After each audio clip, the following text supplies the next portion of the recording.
Notre système solaire n'en est qu'un sur plus de 500 systèmes solaires connus dans toute la galaxie de la Voie lactée. Le système solaire est né il y a environ 4,5 milliards d'années, lorsqu'un nuage de gaz interstellaire et de poussière a explosé, donnant lieu à une nébuleuse solaire, un disque tourbillonnant de matériaux qui sont entrés en collision pour former le système solaire. Le système solaire est situé dans la constellation d'Orion. Seulement 15% des étoiles dans notre galaxie accueillent des systèmes planétaires, et l'une de ces étoiles est notre Soleil. 8 planètes tournent autour du Soleil. Les planètes sont divisées en 2 catégories, en fonction de leur composition tellurique et jovienne. Les planètes telluriques, qui comprennent Mercure, Vénus, la Terre et Mars, sont principalement constituées de matériaux rocheux. Leurs surfaces sont solides, elles ne possèdent pas d'anneaux, elles ont très peu ou pas de lune et elles sont relativement petites. La plus petite et la plus proche du Soleil est Mercure, qui a l'orbite la plus courte du système solaire, située à environ 3 mois de la Terre. Vénus est la planète la plus chaude avec des températures allant jusqu'à 463 degrés Celsius en raison d'une atmosphère composée de dioxyde de carbone et d'importantes coulées de lave. À côté de ce monde de feu se trouve un monde d'eau, la Terre.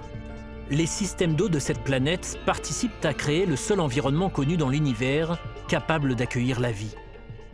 La dernière des planètes telluriques, Mars, pourrait également avoir accueilli la vie il y a environ 3,7 milliards d'années, quand la planète avait une surface aqueuse et une atmosphère humide.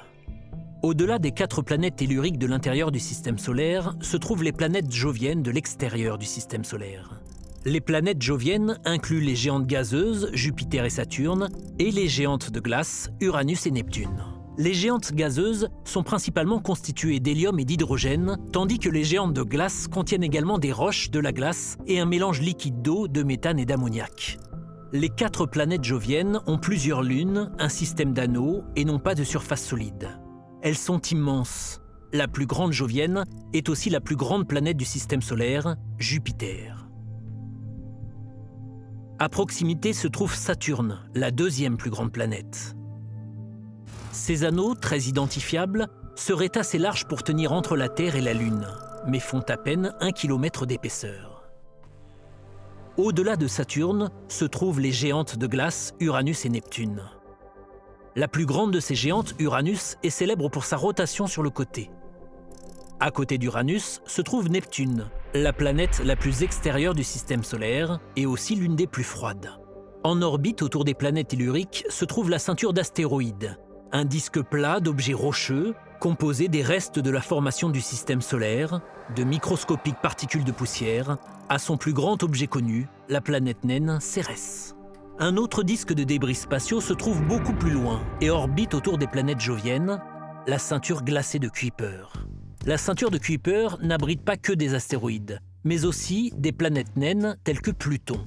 Elle est le lieu de naissance de nombreuses comètes. Au-delà de la ceinture de Kuiper se trouve le nuage de Oort, un vaste ensemble sphérique de débris glacés. Il est considéré comme le bord du système solaire, puisque c'est là que la gravité et les influences physiques du Soleil se terminent.